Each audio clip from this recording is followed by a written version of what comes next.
Deskripsi teknis kode masalah OBD2, sirkuit-sirkuit kontrol udara tidak ada apa artinya.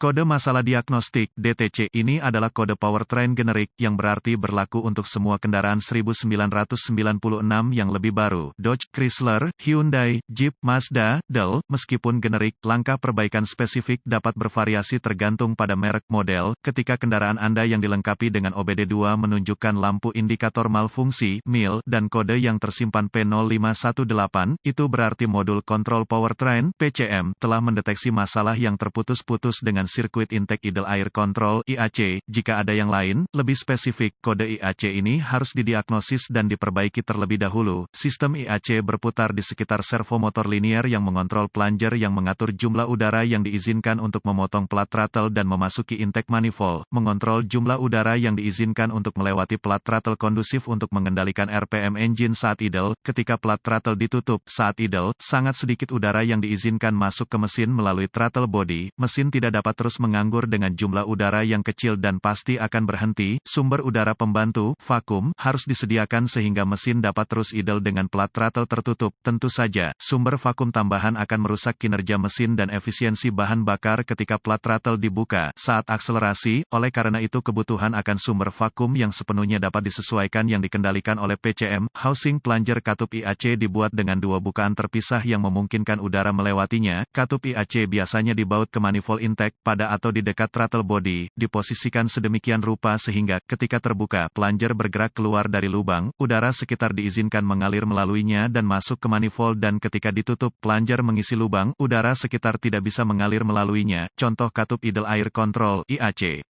IAC jarang sepenuhnya terbuka atau tertutup tetapi tetap bergerak, dikontrol oleh PCM. PCM menggunakan sinyal input dari sensor oksigen, sensor posisi throttle, dan berbagai sensor lainnya untuk menentukan berapa banyak udara yang seharusnya diizinkan untuk melewati plat throttle. Karena sinyal tegangan dan arde ke katup IAC disesuaikan oleh PCM, katup bereaksi sesuai. Jika level RPM engine gagal bertepatan dengan batasan yang diinginkan terprogram, kode P0518 akan disimpan dan MIL dapat menyala. Kode gangguan sirkuit sistem kontrol udara idle terkait meliputi P0508 sirkuit sistem kontrol udara menganggur rendah, P0509 sirkuit sistem kontrol udara idle tinggi, P0511 sirkuit kontrol udara idle sirkuit kontrol udara menganggur untuk menunda atau menganggur di RPM tinggi yang tak terduga. Kode ini harus diperlakukan sebagai parah dan ditangani dengan segera. Gejala kode P0518 dapat meliputi level mesin RPM tinggi kios mesin, terutama saat idle, kebisingan yang tidak biasa dari area throttle body. Kode terkait IAC lainnya kemungkinan penyebab kode ini meliputi cacat motor IAC, katup kebocoran vakum mesin buka atau korsleting kontrol IAC, perkabelan atau konektor penumpukan karbon dalam throttle body atau katup IAC, kesalahan pemrograman PCM atau PCM, kesalahan prosedur diagnostik dan perbaikan. Titik awal yang baik adalah selalu memeriksa buletin layanan teknis (TSB) untuk kendaraan Anda. Masalah Anda mungkin merupakan masalah yang diketahui dengan perbaikan yang diketahui dilakukan oleh produsen dan dapat menghemat waktu dan uang Anda selama diagnosis. Untuk mendiagnosis kode P0518, saya akan memerlukan pemindai diagnostik, volt digital, ohmmeter, DVOM, dan sumber informasi kendaraan yang memiliki reputasi. All data DIY akan melakukan. Saya mungkin mulai dengan memeriksa semua kabel sistem dan konektor listrik IAC dan memperbaiki segala yang rusak, terkorosi, atau terbakar. Saya juga akan memeriksa mesin untuk setiap kebocoran vakum yang mungkin berkontribusi pada tingkat RPM mesin yang tidak terkendali. Jika Anda menemukan kebocoran vakum, perbaiki dan periksa kembali sistem. Selanjutnya, saya akan menghubungkan pemindai ke konektor diagnostik kendaraan dan mengambil semua kode yang disimpan dan membekukan data bingkai. Saya suka menuliskan ini jika kode ini terputus-putus. Sekarang, saya menghapus kode dan test drive kendaraan untuk melihat apakah sudah diatur ulang. Jelas, jika ada kode terkait IAC lain yang disimpan, saya perlu mendiagnosis dan memperbaikinya terlebih dahulu. Juga, periksa semua buletin layanan teknis dan penarikan keselamatan untuk kendaraan dan kerusakan yang dimaksud. Setelah melakukan perbaikan apapun, kendarai kendaraan secara normal dan biarkan PCM memasuki mode kesiapan sebelum menyatakan masalah tersebut diperbaiki.